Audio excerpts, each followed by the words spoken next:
Are we on? Yes, we're live.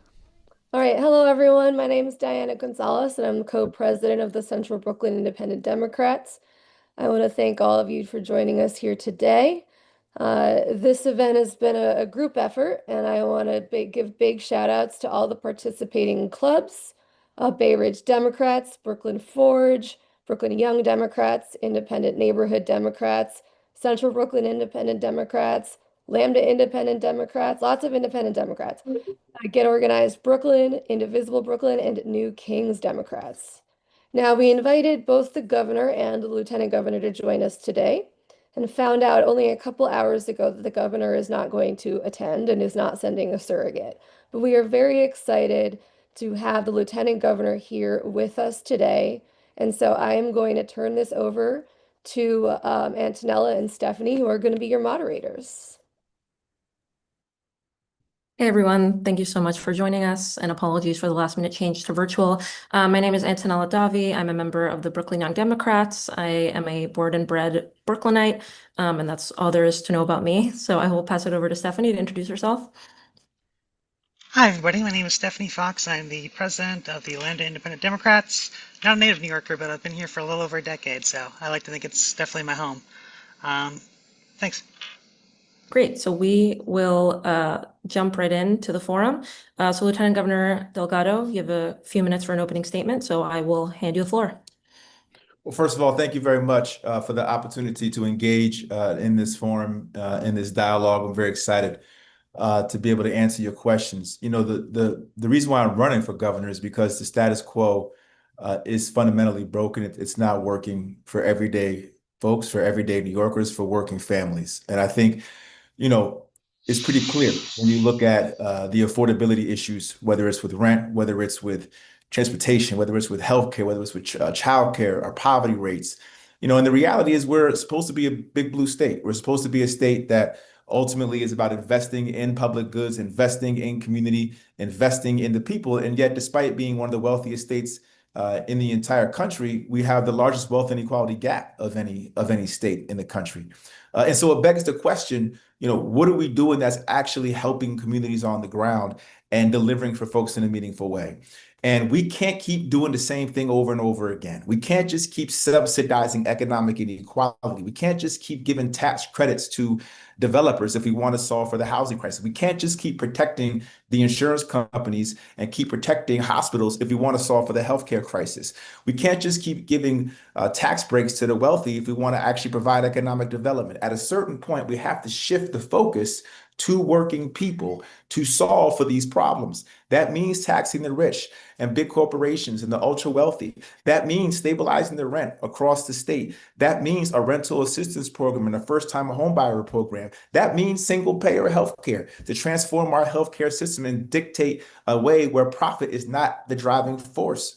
That means passing New York for All to protect our immigrant community. It means implementing the climate laws, the boldest in the country, to create good paying jobs and protect our kids from the climate crisis. And it certainly means statewide universal childcare, where we pay our childcare workers a living wage. 1 in 10 right now are literally living in poverty. So this is not the time for half measures, you know, or just maintaining a system that we know is broken. We've got to be willing to be bolder and more transformational in this moment if we really want to fight back what is coming out of Washington. Simply saying how bad Trump is not enough. You got to be willing to say what we're fighting for. And again, I have a clear vision of what we're fighting for, from taxing the rich to stabilizing the rent to single payer healthcare to genuine statewide childcare to a climate agenda that's reflective of our values and our principles, and certainly New York for all. These are very clear contrast points between myself and the governor. And I think we can make the case that this is the kind of change that people all across New York have been longing for. So again, thank you very much for the time and the opportunity to connect with every single one of you this evening. And I'm looking forward to answering your questions. Thank you so much. So we'll jump right into our questions. So first, we're going to talk about cost of living, which is, of course, top of mind for everyone, but especially for young people. Inflation has been rising faster in New York City than it has been nationally. Housing prices are, of course, insane. Gentrification is pushing New Yorkers out of the neighborhoods that they helped build and that they grew up in. Do you have a plan to address the ongoing affordability crisis and housing costs? And to what extent can we do anything about raising prices at all? Well, yeah, I have a plan. I think fundamentally, when you're talking about housing, the current status quo approach is to just give tax credits to developers. And then those developers dictate the terms. They define for us what is affordable. And typically, affordable has nothing to do with what the people say is affordable. It's what the developers say is affordable enough to make a profit.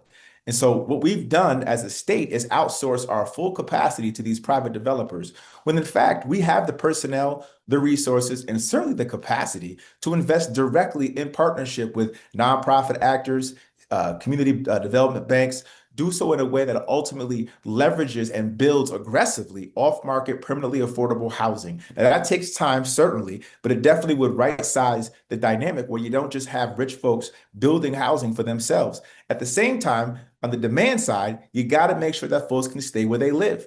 We have 7 out of 10 New Yorkers right now that are eligible for federal HUD assistance that aren't getting that assistance because the feds won't give it to them. The state could step up right now with a $250 million rental assistance program and provide economic security to all those who are living rent insecure. At the same time, we could have a first-time home buy grant program to ensure that folks who are younger, who want to buy that first home, can get assistance. We don't get that right now because we're not actually funding these kinds of programs. So those are the kind of efforts, along with getting private equity all the way out of housing. Those are the kind of efforts that I would make, in addition to investing robustly in public housing, that I think could really help to stabilize rent across the board and stabilize affordability issues on the housing front.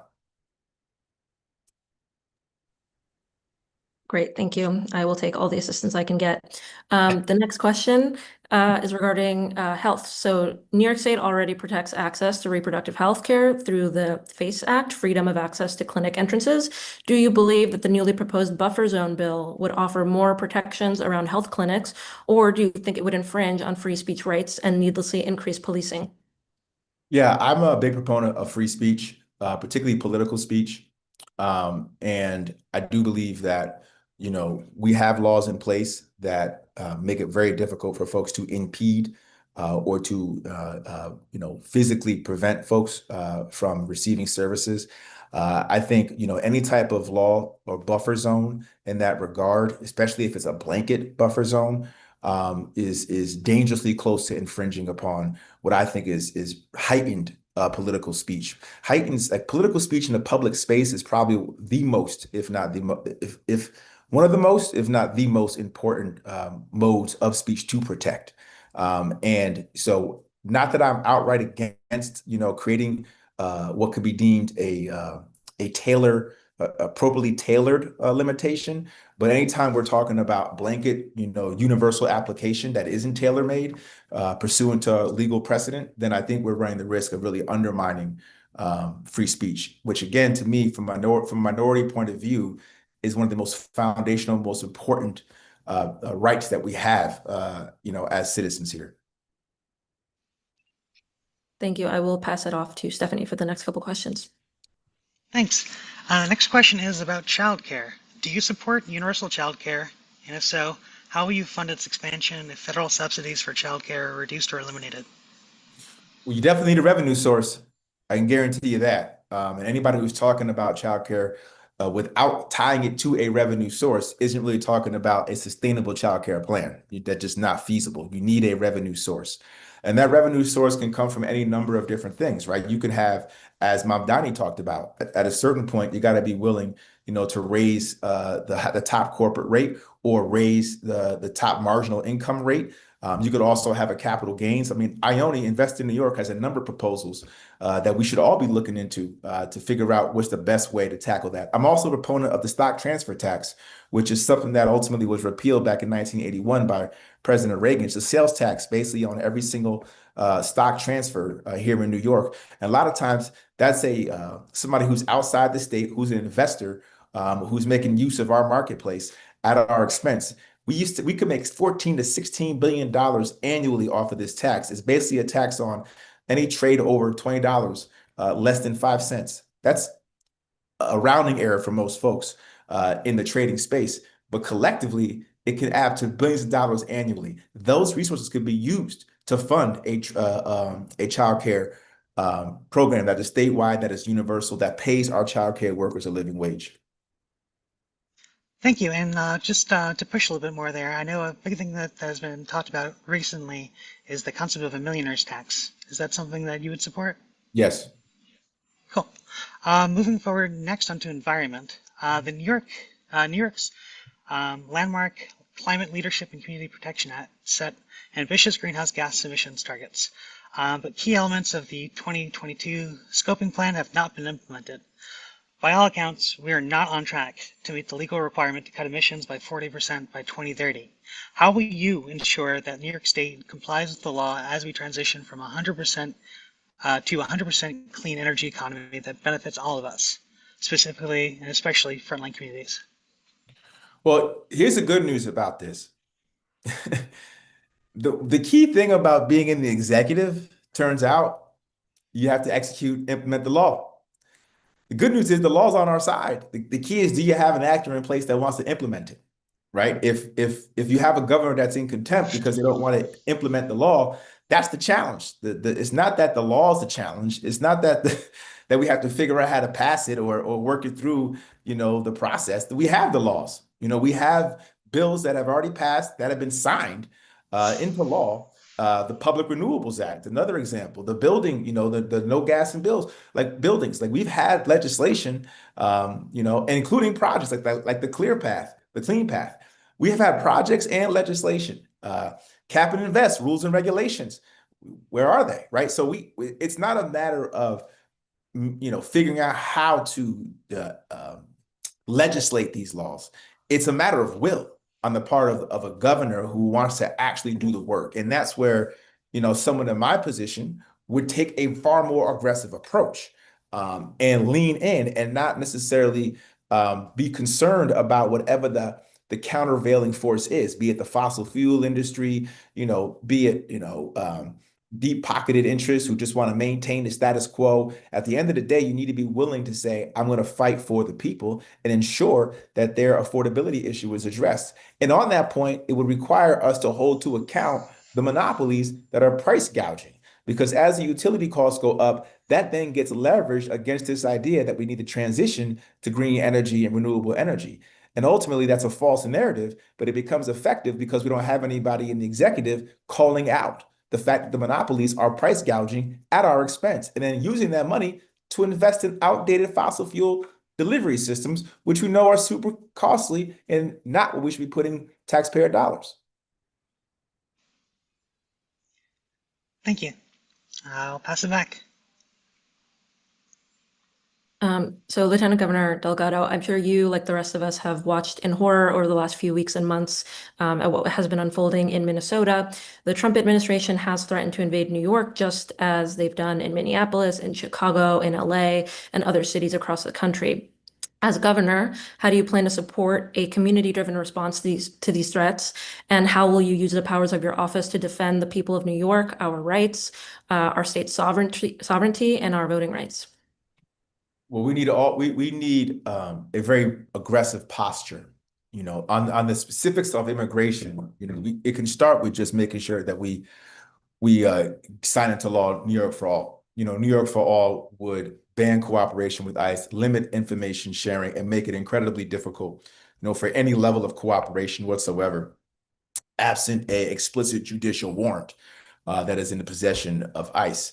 Right now, we don't have that blanket protection for New Yorkers. I was happy to see the governor, after I think receiving a lot of pressure, from us and certainly from the advocates, that we need to ban 287G agreements, which is certainly a component of New York for All. I'm glad that we're seeing movement now in that direction because of that pressure. But we need to get all the way to the finish line, and we need to ensure that New York for All gets passed. We also need to ban masks on ICE agents, and we have legislation that would do that as well, that the governor, I think, should, sign into law and make a priority. So whether it's that or whether it's making sure that those who are facing deportation proceedings have a right to counsel. and make sure that they have due process. And again, these are basic things that we could be doing right now legislatively to protect our immigrant community and to ensure that we're chilling the effect that ICE is having on communities across the state. Beyond the immigration fight, though, I would argue there's even more things we can do as we are consistently being, withheld funding, cuts to Medicaid, cuts to child care, assistance, congressionally appropriated dollars that are constitutionally owed to New York, right? We should take a very aggressive posture and start figuring out what can we withhold that is more as a mode of self-defense in response to funds that we're owed. The president has no right to withhold what are congressionally appropriated funds. Constitutionally, it is illegal for him to do that. And so at a certain point, we have to think as a donor state, we give more than we take, right? What are we going to do to hold the line and make it clear that if this is going to be the game that's being played, we're not going to tolerate it. We're going to protect ourselves and defend ourselves accordingly. Thank you, and hopefully it doesn't get to that point. Next, we're going to go into tech and AI. So what specific legislative and executive actions will you take to protect New York and set standards for the country from big tech overreach, from a consumer protection standpoint, from a privacy, environmental, and economic security standpoint? Well, I do think we need to have legislation that tightens up and reinforces our consumer protection laws, but also have a proper office that ultimately is geared towards doing that with the appropriate personnel, technology, research, training, and resources. But I also think, particularly as it pertains to data mining, and the manner in which this is happening within our state, kind of unimpeded, I think we need a moratorium. I think we need to put a pause on these build outs altogether so that we could have a collective conversation about the externalities that we're maybe not foreseeing, the way we democratize technology so we don't just reinforce economic inequality. Right now, there's a lot of money being poured into this technology without a clear sense of the benefits, and to the extent there are benefits, how those benefits are actually going to be shared by the many as opposed to hoarded by a few. And ultimately, who owns the technology is also a central question as we move forward. So these are all important questions. And I get it. The counter argument is, oh, well, it's a race. It's a race to, whatever that value proposition is. We got to run. We just got to go and hopefully, whatever the dynamics are, we'll figure it out. But that tends to affect a lot of communities on the margins. That tends to affect a lot of folks, who are already struggling economically, and then affect those communities become batteries in a very dark way for some larger dynamic that has nothing to do with them. And that's a very inhumane dynamic that we've got to be able to move beyond. And it comes from a culture of greed, and a mindset that is more about commerce than it is about compassion. And leadership, and certainly a democracy, has to figure out how to check against that. Not to cut off the innovation, not to cut off the fact that we can, potentially have value, but do it in a way that's reflective of our shared humanity. And quick follow-up, would you support a ban on new data centers in the state? A moratorium. I would report a ban. A moratorium, I would say, pause. Let's just pause and wait and see, where we are with things before we just start building new ones. Okay, great. I'll pass it back to Stephanie. Thank you. The next two questions are about LGBTQ plus issues. First up, it's widely acknowledged that youth, especially LGBTQ youth, should not use the adult shelter system for safety and developmental reasons. There's an estimated 5,600 unhoused youth in New York State, but only 1,314 certified youth beds. Will you commit to funding enough beds to meet the actual need at the true cost to run the programs, and including dedicated LGBTQ youth beds statewide? Yes, I would. I think that one of the dynamics that we're going through right now with Trump in the White House, and particularly his assault on the trans community, um, you know, we we have to lean in even more here in New York, um, and do everything we can to robustly protect the LGBTQ plus community, to protect our trans community, and particularly our young people who are coming of age in a climate that is, dehumanizing and demagoguing in ways that, are very, very difficult for young people to have to navigate.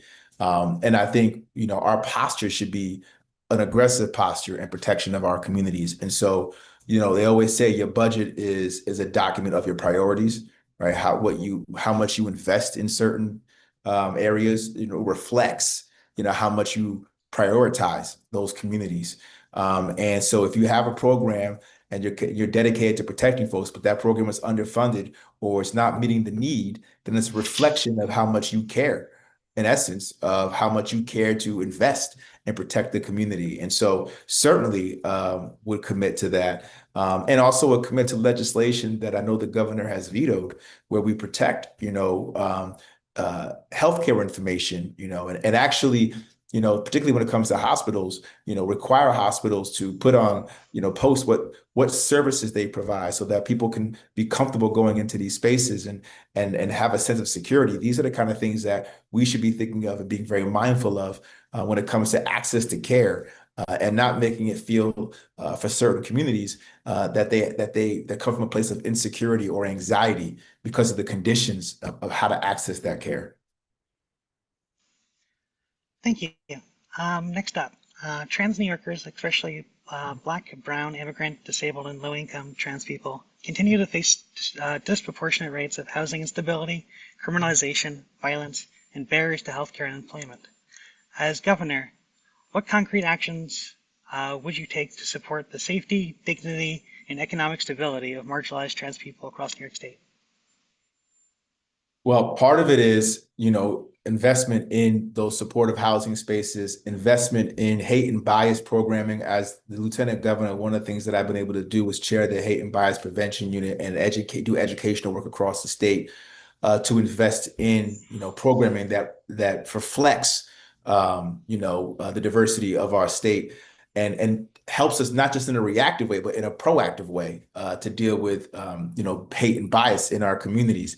And then, like I said, I think it's important, as we think about the way healthcare information is shared, even, the apps that are used on technology, and, now you have all these ways in which you get your physiological attributes, accounted for through application. How's that information being deployed, right? Is it being harvested? Is it being, manipulated in ways that, put our communities in harm's way? So I think it's just creating safety spaces and safety zones and protecting information in a way, and certainly creating spaces for that intersectionality of the Black and brown LGBTQ community in a way that ultimately allows for that to be bolstered and to flourish, and not make it about competing resources or make it about, a zero-sum game. I think the more we can create spaces for that intersectionality, both inside of government and certainly through our nonprofit organizations that are doing this work in a very intentional way, I think the better we'll be as far as how we engage and bring communities together,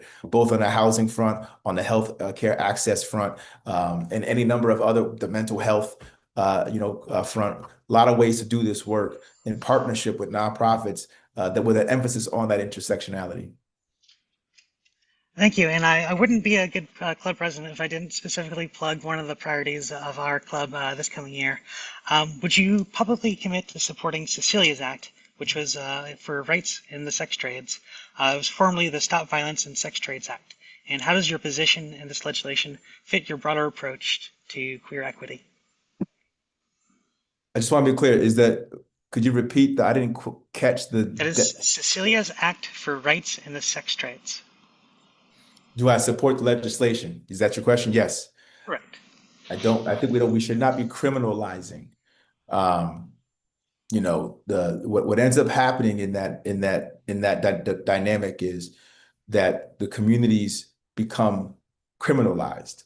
And we have to be in a position where once you start criminalizing certain communities and certain behavior in that way, then ultimately it's a process of devaluation and dehumanization. And you take away the component of that ultimately, is about agency. And it's about, making sure that people are able to be who they are and be, free thinking, free, minded individuals. And so I would definitely be supportive of that. Thank you. The next up we have, we're going to go into the lightning round. So these are going to be very short answer, ideally Lightning one round. word or none. All right. I will pass it off for the first question. Okay, lightning round, first question. So while Democrats overperformed in most 2025 elections, we actually lost ground again on Long Island, the home turf of Jay Jacobs, chair of the New York Democratic Party. Jacobs also refused to support our Democratic nominee for mayor. As governor, would you replace Jacobs as party chair this year? Yes. Quick answer. Okay, next question. Democrats have also lost ground in southern Brooklyn, where I'm from. Do you think Brooklyn Democrats should elect a new party chair? You know, I think all leadership should be on the table. I don't want to go down every path, but I think every single person in leadership of the Democratic Party, especially if they've been around, I think that that's a question for each of those committees to reassess. I think JJ is a little bit different because he is somebody who's, you know, the head of the entire party, and I, as somebody who's running to be you know, the governor and certainly the, you know, a key figure at the head of that party. Um, I'd want to bring somebody in that I felt was more aligned. I think it gets a bit more complicated when you start going down to boroughs and saying that. I think that's really about what the community and what they want to do in a way that's consistent, you know, and I wouldn't necessarily want to dictate those outcomes. Okay, I will pass it back to Stephanie for the next couple questions. Thank you. So I come from a long line of union members. I'm a proud union member myself. When was the last time you walked a picket line? And would you continue to support workers by walking picket lines as governor?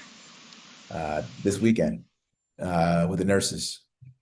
Done it repeatedly now. I think I've done the picket line with them just in the last 2, 3 weeks, 3 times, 4 times. So certainly, you know, labor is very, very important. The fact that, you know, right now there's actions being taken by the executive that actually undermine, you know, the bargaining power of our nurses when you allow licenses, you know, to out-of-state nurses. Those are all challenging dimensions that to me put labor in a compromised position. My posture is always going to be pro-labor. My posture is always going to be to figure out how to leverage, you know, my own power in ways to make it clear to corporate power that, you know, folks who are organizing for better wages, safer working conditions have a partner. And certainly, I think, you know, that is an issue for me that is of great importance. If you understand the role of labor, you know that the reason why you know, the last 40 some odd years wages have remained stagnant and despite productivity going up is because there's been an assault on labor with right to work laws all across the country, and that the labor roles and the union roles, including the Janus decision, have effectively gutted a lot of the power of labor. And so those two things go hand in hand. And if we really want equity across the system, if we really want better wages, safer working conditions, you know, the weekend, the 5-day work week, you know, overtime, this all comes from labor, right? These things can just materialize on their own. And just, you know, the second part of that question is, would you support workers as governor by walking picket lines? Oh, yes. Cool. Um, do you believe that there should be, speaking of nurses, public notice and engagement when a local hospital and/or health clinic is slated to be closed? Public notice? That's your Yes. question? Yes, I do. I'm trying to All keep right, it I'll short. pass it back. I've been long in my answers, I so I'm appreciate not. that. Also, our last rapid fire question. What is a niche policy that you rarely get to discuss that is important to you? The stock transfer tax, which I kind of already spoke to, but I feel like that is a niche like tax policy that has gotten some traction in certain parts of the legislative body. But I think if the public really understood the history of the stock transfer tax and like how much it's undermined, the fact that we repealed that in 1981, you know, I think people would be really surprised that here we are, the financial capital of the world. It's like one of our most unique attributes that is very, very valuable. And we've pretty much given away that inherent value to the state and basically undermine our ability to invest robustly in public goods and actually level the playing field. What's crazy about it is the people wouldn't even feel it. The traders is such a de minimis tax. but it's the frequency of which these trades occur that allow us to generate a lot of return. And I think that to me is something that I'd love to get more out into the public arena so people can understand that it's a real fix that can literally generate 14, 15, 16 billion dollars a year that we could invest in our communities. Thank you for that. I know we've got a couple questions from folks watching from the YouTube stream. So I'm going to jump into some of those. So going back to your answer on housing, another big challenge is exclusionary zoning, particularly in the suburbs outside of New York City. What will you do to take on exclusionary zoning? Well, that's a challenge, right? And I think that's where, part of the issue is what can be done in collaboration and in partnership with local electeds, with local leadership, with home rule. I will say the governor early on in her term tried to, create a dynamic through a carrot stick approach around housing that would incentivize behavior and or penalize types of dynamics like that. And ultimately, what we learned was if you don't do the legwork out front, if you're not engaging with folks on the ground, if you're not, sharing the plan with the stakeholders, you're going to run into a buzzsaw. And so it's important that if we're going to do this kind of work, you actually have a plan that has buy-in, and buy-in from local leadership, buy-in from the folks on the ground that, and that's not going to just happen overnight. That takes an understanding of what's possible, what's feasible, and where there are opportunities to leverage, circumstances. And I think working with every single actor at every level of government, rather than just a top down out of nowhere, we're going to do this approach and hope it works out. That is I think more of a process point, and it's more about actually going through the work of building a collaborative effort and an intentional effort, knowing you're going in to do something that's going to be incredibly difficult to accomplish without buy-in to some degree, from the localities. Thank you. So still in the vein of housing, another question we've got is, as governor, would you support TOPA, the Tenant Opportunity to Purchase Act, to preserve affordable housing and keep lifelong New Yorkers in their homes? I would. I'd also support the REST Act, which I didn't name before, but the REST Act as well to stabilize rent across the state. Great. Last question, I believe, from the audience. Do you support the New York Health Act? And if so, how would you facilitate its passage and financing? I do. I do think that we should pass the New York Health Act. It's long overdue. We need to drive profit out of our healthcare system. Um, it's a shame that we still continue to commodify care. We'd probably save about 15 to 20 billion dollars a year annually, net savings, once you get rid of the insurance. But it's not just the insurance companies, it's the marketing, distribution, the advertising, the middlemen. It's billions and billions and billions of layers of costs that have nothing to do with care. And I think in terms of the pay for, again, that can happen any number of ways. A progressive tax on billionaires and on millionaires. That could also be, again, a stock transfer tax. That could be an heirs tax. There's different ways that we can leverage the cost. But keep in mind, whatever that cost is on the front end, it'll be just to ultimately, get the program off the ground. But once we actually get past that initial upfront cost, we'll be making money on the back end. Literally, like I said, 20 billion a year we'll be saving on the back end. So yes, there'll be a period of front end costs, like I said, that we can tackle through taxation. But ultimately, and again, once it gets signed into law, there's a whole timetable, right? You got to bring the board together of actors, make sure you have, a step-by-step plan to unwind the companies. We as a state regulate all the insurance companies anyway. So we're in a position to figure out how to do that appropriately. But the key is going to be standing up the operation of healthcare as well, and making sure that we're appropriately investing in the different, care practitioners in the hospitals. But keep in mind, we're talking about comprehensive care, dental, vision, home care, mental, everything, without premiums, without deductibles, without copays. It's a game changer. Thank you for that. So that was our last question. I want to open the floor to you again, just to give a few closing remarks. Well, I appreciate you for the time and for the conversation. And, like I said at the top, this is not a time for half measures. It's not a time for tinkering around the edges. I think we've been doing that far too long, and I think it's partly why in 2024 we saw the largest swing from left to right in the entire country happen right here in New York. It's why we had 500,000 Democrats stay home. It's why Harris's margin of victory was the most narrow version since Dukakis in the 80s. So we need to win over people, not just tell them how bad Trump is. That's not enough. It's not enough, and especially when you talk about our boroughs and talk about our Black and brown, low income, low middle income. Those are the folks who stayed home in droves, and including folks upstate in more rural communities who are economically disadvantaged because they don't buy it anymore. They're not buying what we're selling, and so we can't keep selling it if we expect to make a change. We need to actually have a platform that is progressive, that is bold, that is transformational, that speaks to their needs, that leverages public dollars for the people, that takes on corporate greed, that takes on corporate concentration of power. And you can't do that, by the way, when you have individuals in power who are backed by these actors, right? If you're backed by corporate PACs, if you're backed by special interests, then you're compromised. I don't take corporate PAC money. My campaign is a publicly, financed program. We first to qualify for public matching dollars. It's a game changer in terms of approach, a people-powered campaign that ultimately will be untethered to corporate power. And that is how change happens in New York. So thank you for having me. I hope to have your support moving forward and excited to keep the dialogue going.